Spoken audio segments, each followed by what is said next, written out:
오늘 이 말씀으로 믿음과 책임감으로 산 결과라는 제목으로 하나님 말씀 전하도록 하겠습니다. 하나님의 말씀을 믿고 책임감 있는 삶을 산다는 것은 결코 어리석은 일이 아니라는 것입니다. 본문은 보아스와 룻이 장로들과 백성들 앞에서 결혼을 하고 여호와의 이름으로 축복을 받습니다. 그리고 룻이 아들을 낳자 사람들은 아이의 이름을 지어주면서 축복을 해주는데 다윗의 축복을 하면서 다윗의 조상임을 가지고 밝히면서 아름다운 이 결론을 맺어주고 있습니다. 그러므로 우리는 이 말씀을 통해서 믿음으로 말씀에 순종하면서 책임감을 갖고 산다는 것이 얼마나 아름답고 감격스럽고 황홀하며 멋진 인생이라는 사실을 이제 이 결론 부분을 마무리하면서 우리는 깨달아야 된다라는 것입니다. 다시 말씀드릴게요. 말씀에 순종하면서 믿음으로 말씀에 순종하면서 책임감을 갖고 산다는 것은 이것은 가장 지혜로운 일이고 인생을 가지고 아름답게 사는 것이고 그리고 내 인생을 정말로 살고 나서 참 잘 살았다. 감격스럽게 황홀하게 고백할 수 있는 것이 바로 이 본문에서 주는 교훈이라는 거예요. 여러분 우리 모두가 황홀한 인생이 되길 원하잖아요. 감격스러운 인생이 되길 원하잖아요. 바로 그걸 보여주고 있다고요. 그래서 여러분 이렇게 이야기할 수 있어요. 인생은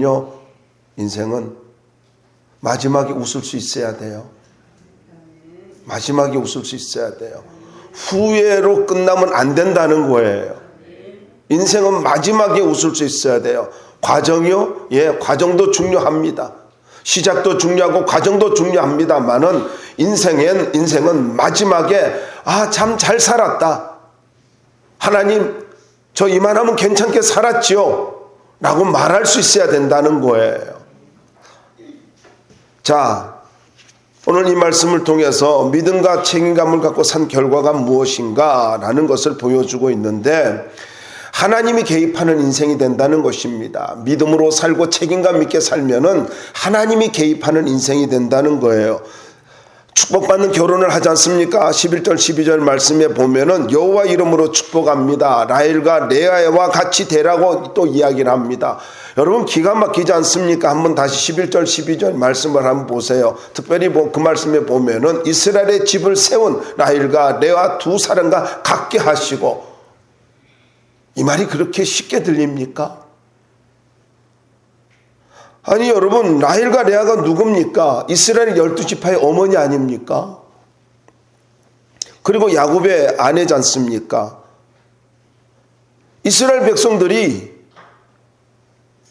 이야기를 하고 있는 거예요. 누구에게요?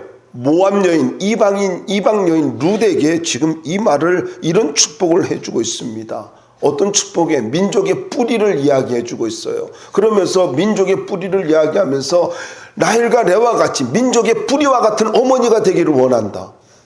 아니 말도 안 되는 축복을 하고 있잖아요. 단순한 말이 아니라는 거예요. 백성들과 장로들이 보아스가 믿음으로 책임감 있는 삶을 살면서 희생하는 모습을 보여주니까 이구동성으로 라헬과 레아와 같이 되기를 원한다. 믿음의 뿌리가 되기를 원한다. 근원이 되기를 원한다. 이 이야기를 이렇게 축복을 하고 있는 거예요. 그런데 여러분 이걸 우리가 생각해야 될 게 뭐냐면은 왜 이런 축복이 나왔을까요? 당시 시대가 어느 시대예요? 룻기서의 배경은 사사시대입니다. 사사시대의 주된 신앙의 모습은요 바로 개인주의입니다. 개인주의예요. 뭐라고 말하고 있습니까? 자기 소견에 옳은 대로 행하였더라. 신앙의 기준이 자기 생각이었어요. 자기 생각. 내가 싫으면 싫은 거고요. 내가 좋으면 좋은 거예요. 현대의 모습 아닙니까? 우리의 모습과 같지 않습니까? 그런데 바로 이때에 이런 시대의 타락상을 고려하면서 보아스의 믿음과 책임감 있는 희생은 이거는 모든 사람들이 정말로 높이 살만한 모습이었고 귀감이 되는 모습이었다라는 것입니다. 그래서 이렇게 존귀한 사람을 하나님 앞에서 축복해 주는데 단순한 말로는 안 된다는 거예요. 라헬과 레와 같이 이렇게 이야기하고 있다라는 거예요. 그러면서 유력하고 라는 말이 있잖아요. 이 말은 힘을 발휘하다, 용감한 행동을 하다, 덕행을 행하다, 재물을 얻다, 번성하다 이런 말이고요. 유력하고라는 말이요. 유명하게라는 말은요. 명성을 얻다라는 말과 동의어입니다. 그러니까 전체적으로 이야기한다면은 정말로 대단한 인물이 되기를, 시대의 대단한 인물이 되기를 축복해 주고 있습니다. 어떻게 보면 민족의 지도자와 같은 인물이 되라는 말과 같은 것이죠. 그리고 젊은 여자라는 말이 나오거든요. 이 말은요, 간단하게 이야기하면은 굉장히 그 루시, 어리거나 젊은 여자라는 말인데 여러 가지 뜻이 있어요. 서녀, 처녀, 소녀, 홍기에 달한 여자, 그리고 뭐 여자 심부름꾼, 뭐 이런 여러 가지 말들이 있는데 어쨌든요, 루시 너무 젊었다는 거죠. 상당히 젊었다라는 것을 보여주고 있습니다. 그런데 여러분이 말씀을 보면은 유다의 아들 베레스라는 말이 나와요. 한번 보시기 바랍니다. 거기에 보면은요, 유다의 아들 베레스라는 말이 나오지 않습니까? 이 말이 좀 이상하지 않아요? 12절에 보세요. 유다에게 낳아준 베레스의 집과 같게 하시기를 원하노라. 베레스 어떤 사람입니까? 그리고 왜 베레스만 이야기해요? 왜 베레스예요? 베렸기 때문에 베레스예요. 아주 베린 사람이에요. 그런데 한번 봐봐요. 쌍둥이에요. 베레스 하면은 세라가 있어야 돼요. 세라. 베레스와 세라는 쌍둥이인데 세라가 먼저 손이 나왔어요. 그래가지고 산모가 얘가 장자네? 그래가지고 손에다가 실을 매줬어요. 그랬는데 뱃속에서 무슨 일이 일어났는지 모르는데 베레스가 갑자기, 그러니까 세라가 손을 쑥 집어넣어 보래요. 집어넣으니까 그 다음에 베레스가 나온 거예요. 세라가 원래는 첫째인 줄 알았는데 베레스가 그 다음에 나와요. 그래서 어째 터치고 나오느냐 그래가지고 베레스라고 했거든요. 그런데 여기 베레스만 이야기를 하고 있단 말이에요. 그래서 왜 이게 베레스를 이야기했을까? 우리는 좀 생각해야 된다라는 것입니다. 베레스의, 그러니까 세라의 이름이 빠진 이유는요, 보아스가 베레스의 후손이기 때문에 이렇게 이야기를 하고 있고, 베레스가 보아스의 직계 조상이기 때문에 이렇게 이야기를 하고 있다라는 것입니다. 그러니까 굳이 세라를 이야기할 필요는 없겠지요. 그래서 또 이렇게 베레스가 장자로서 축복을 받기 때문에 가문의 계통을 이어주는 그러한 인물이란 말이에요. 그러니까 장로들이 베레스를 가지고 말을 하고 있는데 더 중요한 건 이겁니다. 베레스가 장자의 그런 그 자격을 얻었지만은 누굽니까? 계대 결혼에 의하여서 가문을 잇는 자다라는 것을 의미하고 있어요. 베레스는 계대 결혼을 가지고 고엘 제도에 같이, 근데 그건 꼭 그렇게 하지 않고 이 고엘 제도를 사용하지 않으니까 유다가, 그러니까 다말, 이상한 족보에서 나온 거예요. 근데 그건 성경적으로 하면 계대 결혼에 의해서 태어난 아이기 때문에 그 이야기를 하고 있고요. 그리고 유력한 보아스의 조상이 된 것을 가지고 알려주기 위해서 말을 하고 있습니다. 어쨌든요, 보아스와 룻 사이에서 아이가 태어나는데 이 아이도 가문을 이어주는 그런 아이가 되면 좋겠다. 그래서 축복의 말로 이 말을, 베레스를 이야기하고 있습니다. 그러니까 여러분이 라헬과 레아 그리고 베레스 이 말을 그렇게 그냥 쑥 읽으면 안 되는 것이 거기에 아주 중요한 의미가 있다라는 것입니다. 여러분, 근데 중요한 건 이거예요. 모든 사람이 축복을 하고 있다라는 거예요. 여호와 이름으로. 그래서 결혼은요, 젊은 친구들은 잘 들어야 돼요. 결혼은 내주와서 뭐 해야 하겠죠. 그런데 하나님과 증인들에게 축복을 받으면서, 사람들에게 축복을 받으면서 하는 것이 좋습니다. 그게 좋은 거예요.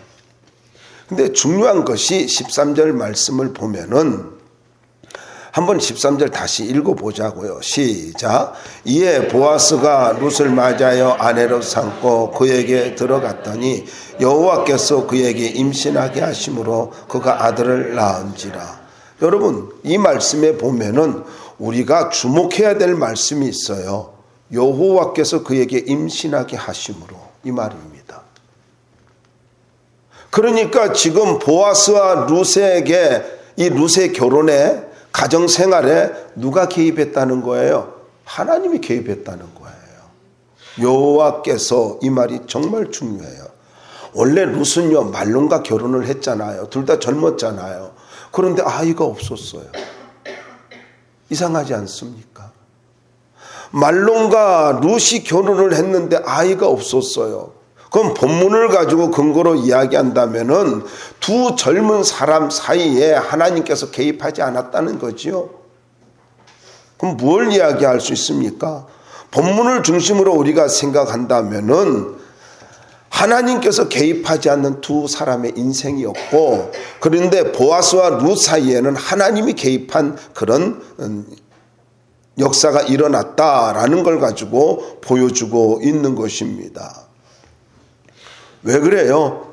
간단하죠. 보아스가 믿음으로 말씀에 순종하면서 책임감 있는 행동을 가지고 했기 때문에 하나님이 두 사람의 인생에 개입한 거예요. 그럼 이렇게 정리할 수 있어요. 하나님이 내 인생에 개입하게 하는 방법은요, 믿음으로 사는 것입니다. 그리고 책임감 있게 사는 거예요. 근데 한번 생각해 봐요. 보아스가 이야기했듯이, 아니, 빈부를 물론하고 젊은 사람을 택하지 않고 나이 많은 자기를 택한 거, 계대 결혼이지만은 자기를 택한 거에 대해서 너무나 감사하고 있잖아요. 그럼 나 또 생각을 해보는 거예요. 말씀 묵상하다가. 아니, 아무리 생각을 해도 보아스는요, 나이가 50은, 그때 당시에 나이가 50은 넘었던 것 같아요. 그런데 나이가 이렇게 많았는데 당시의 나이, 어떤 그 연령으로 말하면은요, 상당히 많은 나이예요. 그런데 이 개입했다라는 말 속에서 우리가 생각하는 것, 이 말씀 속에서 하나님께서, 여호와께서 임신하게 하심으로, 이 말은 무슨 말이에요? 임신하지 못할 수 있었는데 하나님이 임신하게 해주셨다는 거. 아이를 낳지 못할 수 있는데 낳게 해주셨다는 거. 그 얘기지 않습니까? 그러니까 이 아이를 갖게 된 것은 전적으로 하나님의 개입이고 은혜라는 이야기예요. 그럼 무슨 말입니까? 인생은요, 젊음과 힘과 능력으로 사는 것이 아니다라는 거예요. 다시 한번 이 말씀을 드립니다. 인생은 나의 의견으로 살아가는 게 아니라는 거예요. 자기 소견에 옳은 대로 행하였더라. 여러분, 내 생각대로 산다고 해서 인생이 풀리는 건 아니라는 거예요. 젊음도 아니고 능력도 아니고 물질도 아니라는 거예요. 제발 여러분에게 부탁을 드립니다. 하나님이 개입하는 인생으로 살 수 있기를 바랍니다. 하나님이 내 인생에 개입하도록 그렇게 사십시오. 믿음으로 살아가는 것이 어리석음 같아요? 책임감을 갖고 살아가는 것이 바보 같아요? 아니요. 하나님이 개입하도록 만드는 거예요. 하나님이 개입하도록. 너무나 중요한 거지요. 여러분, 성경을 읽어보시다 보면은요, 하나님이 개입한 사람들은 모두 다 놀랍고 위대한 인생을 사는 걸 우리에게 보여주고 있습니다. 역사에 큰 족적을 남기면서 크게 쓰임받으며 모두 다 존귀한 인생의 길을 걸어가는 것을 보여주고 있습니다. 우리는 부러워만 하겠습니까? 여러분, 언제까지 부러워하면서 살 거예요? 믿음으로 산다는 것이, 순종하며 산다는 것이, 사명 감당하며 산다는 것이, 나에게 주어진 책임감을 갖고 살아간다는 것이, 그것이요 습관이라고 하는 미명 아래 나를 가지고 그렇게 내팽개칠 거예요? 사회 통념이라는 미명 아래 나를 가지고 내던져 버릴 거예요? 제발 그러지 마십시오. 그건 어리석은 거예요. 세상 사람들은 우리가 어리석다라고 할지 모르지만 우리가 믿음으로 살아갈 때 하나님은 이렇게 이야기합니다. 네가 지혜로운 사람이다. 네가 지혜로운 사람이야.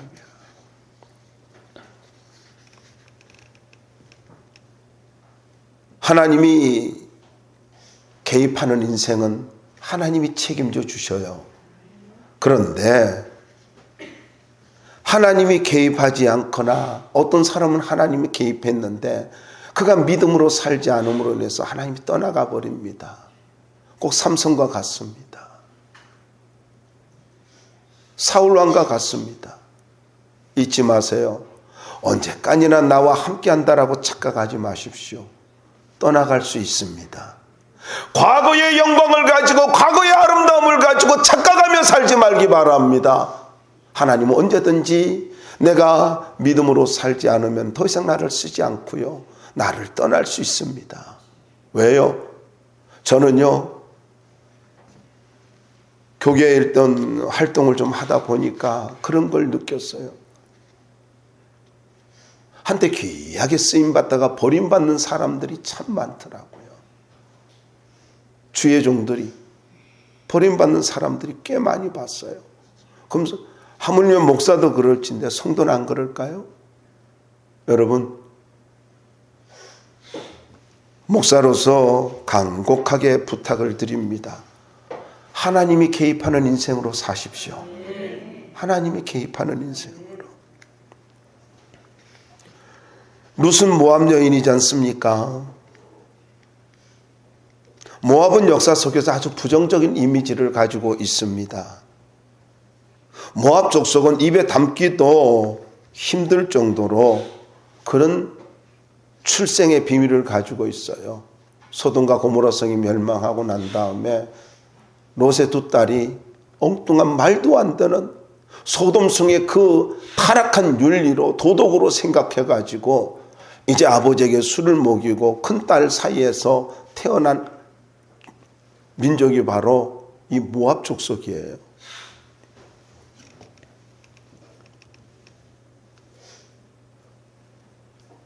출애굽 때에는 이스라엘 백성들을 아주 적대시했습니다. 민수기 22장에 나와요. 그리고 25장에 보면 바알부얼 사건 때에 이스라엘 백성들을 범죄하도록 만든 것이 바로 모압 족속입니다. 혈통적으로 볼 때는 마땅히 저주받아야 될 그런 민족이에요. 그런데 룻이 자기 민족의 신 그모스를 버리고 여호와를 신뢰하고 믿으면서 하나님을 믿으면서 나오미와 함께합니다.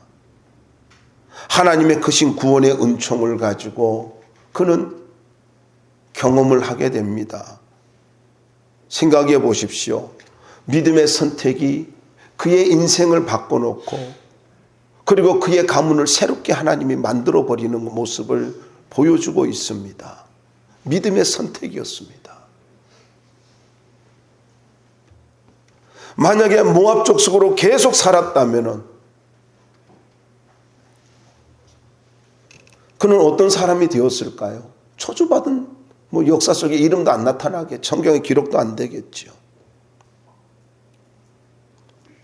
그런데 우리가 이 말씀을 보면서 그가 믿음의 선택으로 인하여서 메시아의 조상이 되는 복을 누렸는데 이 놀라운 은혜를 가지고 13절에서는 이렇게 말씀하고 있어요. 다시 한번 말씀을 보시면은요, 그에게 임신하게 하심으로, 이 하심으로라는 단어입니다. 와 이텐이라고 하는 단어입니다. 하심으로. 이 말이 무슨 말이냐면 저는 이 말씀을 준비하면서 그렇게 은혜된 게 이 말씀이에요. 그가 주셨다. 그가 주셨다. 여러분, 오늘 이 말씀이 여러분의 가슴에 천둥과 같이 메아리 칠 수 있기를 바랍니다. 그가 주셨다. 필요하다면 하나님께서 언제든지 개입해서 주신다는 이야기예요. 내 머리로 살지 말고, 내 머리로 살지 말고, 좀 불편해도, 좀 어리석게 보여도 믿음으로 순종하며 믿음으로 선택하며 살 수 있길 바랍니다. 그러면 그가 주십니다.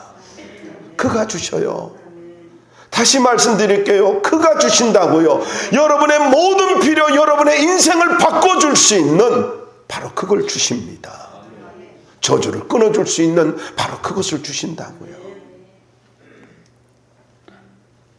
물론 이스라엘 사회에서 아들을 낳게 되는 것은 굉장히 귀한 축복이기도 합니다만은 여기 오벳을 낳았다라는 것은요, 이것은 그의 인생을 완전히 바꿔놓고요, 이스라엘의 역사가 새롭게 되어지는 어떤 서막을 보여주는 모습이기도 하는 거예요. 보아스 결혼 못했잖아요. 근데 룻을 통해서 오벳이 태어난다고요. 그러니까 보아스와 룻에게 있어서 오벳이 태어나지 않았다면 의미가 없는 인생이에요. 오벳이 태어났기 때문에 다윗이 태어날 수 있었던 거예요. 오벳이 태어났기 때문에 예수 그리스도가 오실 수 있었던 거예요. 중요하다고요. 하나님께서 책임감과 믿음으로 사는 보아스에게 이 큰 축복을 허락하신 것입니다. 그가 주셨다. 두 번째로 축복 속에 산다는 것입니다. 믿음과 책임감으로 살면은 하나님이 개입하는 인생이 되고, 두 번째로는 축복 속에 살게 된다라는 것입니다. 14절로부터 17절까지 말씀입니다. 14절 한번 읽어봅시다. 시작. 여인들이 나오미에게 이르되 찬송할지로다. 여호와께서 오늘 내게 기업 물을 자가 없게 하지 아니하셨도다. 이 아이의 이름이 이스라엘 중에 유명하게 되기를 원하노라. 찬송할지로다, 무릎을 꿇다, 축복하다, 무난하다라고 하는 뜻인데, 사람에게 적용할 때는 무릎을 꿇다, 축복을 빈다라는 말이 되지만은 이것이 인간이 하나님께 사용할 때는 찬송한다, 찬양한다 이런 의미로 사용되어지는 말입니다. 그러니까 룻이 하나님의 축복으로 아이를 낳게 되자 기업 물을 자가 태어났다고 모두들 즐거워하고 있습니다. 그러면서 이야기를 합니다. 나오미에게 이야기를 해요. 나오미에게 이 아이의 이름이 이스라엘 중에 유명하게 되기를 원하노라. 나오미의 기업 물을 자가 태어났어. 그러면서 이 축복의 말을 하고 있습니다. 무슨 말입니까? 나오미는 더 이상 외로운 과부가 되지 않았다는 거죠. 유명하게라는 말은 선포된다, 불리워진다라는 건데 이게 수동태입니다. 그래가지고 사람들에 의해서 계속해서 나는 그냥 내 삶을 살아가요. 그런데 사람들에 의해서 계속해서 불려지고 유명하게 된다는 거예요. 이해가 돼요? 얼굴이 이해가 안 되는 얼굴이야. 왜냐하면은 성경 66권을 보면은 오벳이라고 하는 이 사람이 이새의 아버지기는 했지만은, 다윗의 할아버지기는 했지만은 뭘 특별하게 한 게 없어. 성경을 아무리 연구하고 아무리 연구를 해도 창세기부터 요한계시록을 아주 샅샅이 뒤져봐도 오벳이 한 것은요 없어요. 뭐를 했다라는 말이 없어. 그런데 유명해져. 그래서 여러분 축복의 말을 해야 돼. 그리고 문법도 잘 사용해. 문법적으로 잘 사용해. 수동태를 하니까 별걸 자기가 하는 것 없어. 오벳은 한 것이 없어. 그런데 다윗 때문에 오벳은 계속 등장하고 보아스와 룻 때문에 계속 오벳은 나타나고 있어. 그래서 제가 혼자 생각해. 날로 먹은 사람이다. 날로 먹은 사람. 아니 어떻게 이렇게 유명해져요, 오벳이. 계속해서 유명해진대. 그런데 15절 말씀을 한번 읽어봐요. 15절 시작. 이는 내 생명의 회복자이며 내 노년의 복량자라. 곧 너를 사랑하며 일곱 아들보다 귀한 내 며느리가 낳은 자로다 하니라. 내 노년의 복량자라. 여성이 외롭지 않고 행복하게 된다는 말 아닙니까? 일곱 아들보다 귀한 며느리라고 이야기해요. 뭐 아들도 다 죽었잖아요. 없는데 그러면 비유를 이야기하는 거죠. 그러니까 룻이 시어머니 나오미를 위해서 얼마나 아름답게 공경하고 헌신하며 순종했는가를 일곱 아들보다 귀한 내 며느리. 여러분들이 다 이런 며느리가 되었으면 좋겠어요. 아멘 안 한 자에게 은혜가 있을지어다. 아니 생각해봐요. 일곱 아들보다, 일곱이 뭐예요? 완전수잖아요. 완벽한 그런 아들. 그 모습을 해요. 그보다 더 하대요. 더 귀한 며느리래요. 얼마나 잘했으면 이런 소리 들을까요? 자꾸 시어머니 마음 아프게 하면은요, 안 돼요. 안 된다고. 아멘 안 할 줄 알았어요. 엄청 찔리죠. 아니, 생각해봐. 이래야 된다고요. 그래요. 여러분이 그만한 믿음이 안 되니까 아멘도 못 하겠지만은, 근데, 얼마나 아름다운 모습이에요. 존귀하잖아요. 존귀한 인생이 되잖아요. 그런데 이 아름다운 믿음 때문에 나오미가 외롭지 않았어요. 외롭지 않았다고. 내 노년의 복량자고 일곱 아들보다 귀한 내 며느리. 여기 강조하는 게 내 노년, 내 며느리. 나오미가 아주 그냥 복이 터진 거죠. 17절 말씀 보자고요. 함께 읽어봐요. 시작. 그의 이은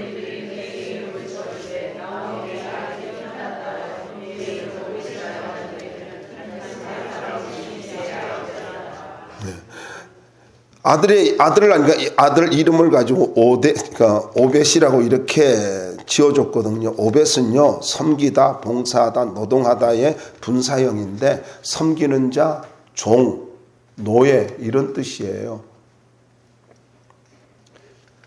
별로 여러분이 느낌이 없는 것 같은데, 다른 말로는 이 오바다도요, 오벳하고 같은 말이에요.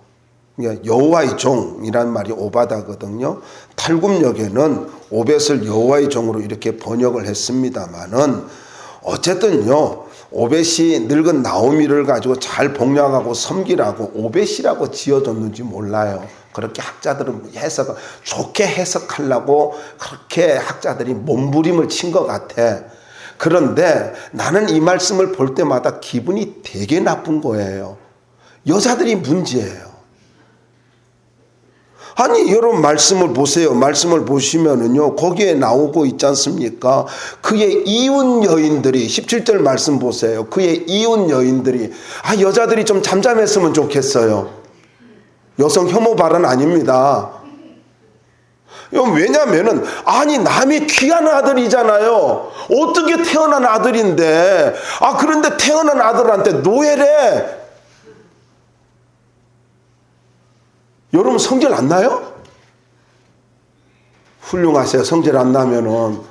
어떻게 태어난 아들인데, 보아스가, 그리고 루시, 그리고 나오미가, 이웃 여인들이 가지고, 어머, 이렇게 훌륭한 아들 낳냐고, 잘생긴 아들 낳았다고, 하나님의 축복이 함께하고 유명해지기를 원한다고, 그런데 이름은 오벳이라고 지으라고, 노예라고 지으라고. 얼마나 기분 나빠요. 근데 내가 놀란 것은요, 이게 아니라 이 사람 여자들의 말이 아니에요.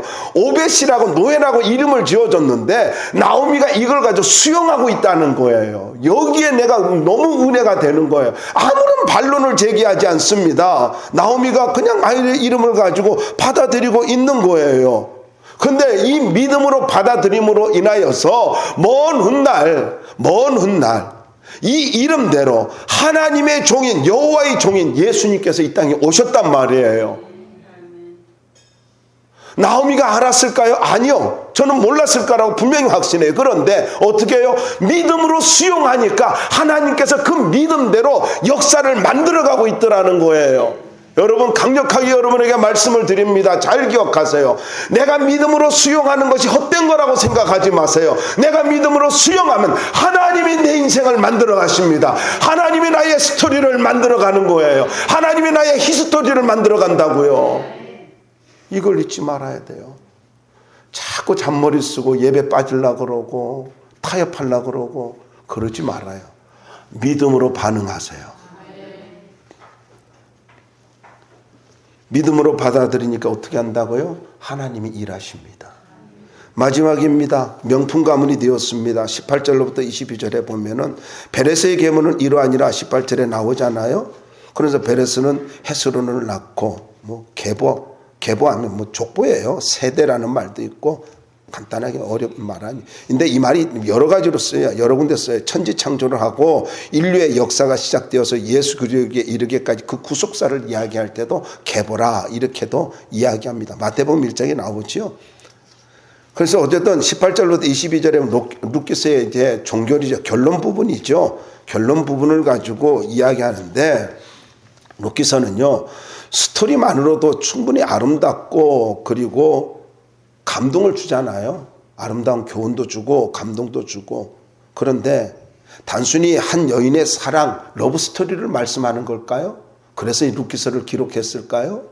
하나님이 그런 의도로 루키서를 가지고 말씀하신 건 아닐 겁니다. 한 가정의 몰락과 회복을 그린 가정 이야기, 어떻게 보면 패밀리 스토리를 가지고 이야기하는 것도 아닙니다. 이것은 장차 이스라엘의 위대한 왕인 다윗이 태어나고 하나님께서 약속하신 메시아인 예수 그리스도가 이렇게 태어난다는 것을 메시아의 족보를 예수님의 그 구속사를 하나님 나라의 구속사를 가지고 말씀해 주기 위해서 하나님 나라의 구속사가 이렇게 이루어지고 있어 이걸 가지고 보여주기 위함이다라는 것입니다. 그러면은 왜 메시아 족보를 베레스로부터 시작을 하고 있느냐라는 거예요. 참 어이가 없지 않습니까? 베레스는 유다가 그의 며느리 다말과의 관계 속에서 태어났잖아요. 그러면은 다윗의 족보가 그렇게 자랑스럽지 않잖아요. 우리는 어때 자꾸 꾸미잖아요. 포장을 하잖아요. 그런데 그렇고 자랑스럽지 않는 왕의 족보입니다. 그리고 더 나가서 다말 그리고 룻 이방 여인이지 않습니까? 그런데 이들이 다윗 왕의 족보에 오르고 있습니다. 심지어 메시아의 족보에 들어가고 있단 말이에요. 그럼 뭘 이야기하고 있습니까? 하나님의 구속의 역사가 의로움이나 혈통을 근거한 것이 아니라 오직 은혜로 이루어지고 있다는 것을 보여주고 있어요. 하나님의 구속의 역사는요, 하나님의 위대한 역사는요, 결코 인간의 의로움 아니에요. 그러므로 여러분, 자꾸 사람들에게 잘 보이려고, 그래서 교회에 어떤 포지션을 가지고 지키려고 하지 말고요, 조금 낮아진다 할지라도, 부족한다 할지라도 믿음으로 반응하며 살 수 있길 바랍니다. 그걸 하나님이 기뻐한다고요. 19절 말씀 보자고요. 이게 오직 은혜의 의미를 가지고 보여주고 있는데 19절 말씀 보고 헤스론은 람을 낳고 람은 암미다답을 낳고 헤스론이 베레스의 장자거든요.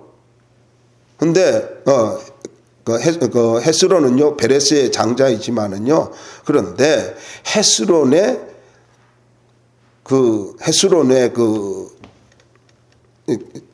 이것이 이게 뭡니까? 미안합니다. 다시 말씀드릴게요. 헤스론을 가지고 창세기 46장의 말씀에 보면은 이게 나오는데 헤스론의 차자가 헤스론의 차자인데 이 헤스론의 차자가 어떻게 태어나냐면은요 장자의 복을 누리게 되는 걸 이야기하고 있는데 제가 이 말씀 묵상하다가 조금 많은 생각을 좀 하게 됐어요. 당연히 이스라엘 백성들은요, 뭘 하냐면 장자의 계속되는 복을 누리거든요. 장자의 복은 약속이에요. 장자는 이런 복을 받아 이렇게 이야기를 하는데 그런데 갑자기 차자가 복을 받아요. 그럼 뭘 이야기하고 있어요? 저는 이 말씀이 굉장히 참 생각이 많이 되어지더라고요. 또 이걸 생각해야 될 게 무슨 말이냐면은 장자가 복을 받는 것이 아님을 보여주는 것이 대표적인 인물이 야곱이잖아요. 누구예요? 당연히 에서가 복을 받아야 돼요. 근데 야곱이 복을 받아요. 물론 뭐 이렇게 속이고 그랬죠. 그리고 야곱의 12아들 중에서 루벤이 복을 받아야 되는데 범죄하니까, 그리고 시몬과 레이가 또 범죄하니까 누가 받아요? 넷째 아들 유다가 복을 받아요. 그리고 다윗을 또 이야기해요. 다윗은 어때요? 8명의 형제가 있고 2 누이가 있어요. 그러니까 이새가 10명의 자녀를 낳아요. 10명의 자녀를 낳는데, 그런데 8번째란 말이에요. 그러면 8번째인데 당연히 장자가 받아야 되고, 그리고 내려온다 할지라도 엄청 오래 걸리는 건데 이렇게 말씀하고 있단 말이에요. 그러면은 지금 이것에서 우리에게 보여주고자 하는 게 뭐냐면요, 장자는 약속된 축복이지만은 꼭 장자가 복을 받는 것이 아니라 믿음으로 행한 사람이 복을 받는다, 이걸 보여주고 있어요. 그래서 성경 전체를 보면은 장자의 복은 있지만요, 천국은 침노하는 자의 것이다 라는 거예요. 참 은혜가 되고 생각이 많아지더라고요. 여러분, 먼저 된 자가 나중된다는 말과 같은 거예요. 여러분에게 부탁을 드립니다. 여러분, 직분으로 만족하지 말고요, 믿음으로 반응하십시오. 믿음으로 사십시오. 20절 말씀 보세요. 20절 말씀 보면 나손이라는 사람이 나오잖아요. 나손, 자기 손밖에 없나 봐요. 나손, 내 손, 이렇게. 이 나손이 이스라엘 백성들이 광야에서 장막 세우기를 마쳐요. 그리고 나서 이 사람이 유다 지파의 족장인데 성소에서 첫째 날에 예물을 드리는 자가 됩니다. 나손이 나서가지고 제일 먼저 드렸어요. 그게 참 은혜가 돼요. 살몬은요, 많은 학자들이 이렇게 보고 있어요. 여리고 정탐꾼 중에서 이렇게 기생 라합이 도와준 사람이다라고 이렇게 보고 있어요. 그러니까 기생 라합이 도와줬는데 한번 거기 가가지고 한눈에 반했나 봐요. 그리고 믿음이 너무 좋으니까 라합이 그래서 결혼을 한 것 같아요. 이게 마태복음 1장 5절에도 나오잖아요. 그리고 22절 말씀을 룻기서를 마무리하면서 이렇게 말씀하고 있어요. 한번 볼까요? 22절 읽어봅시다. 시작. 오벳은 이새를 낳고 이새는 다윗을, 룻기서를 기록한 목적을 보여주는 말씀이 22절이에요. 책임감을 가지고, 말씀대로 책임감을 갖고 믿음으로 살면은 하나님이 이런 가문을 만들어 준다, 이런 인생을 만들어 준다, 그걸 지금 보여주고 있는 것입니다. 여러분, 한번 생각해 보십시오.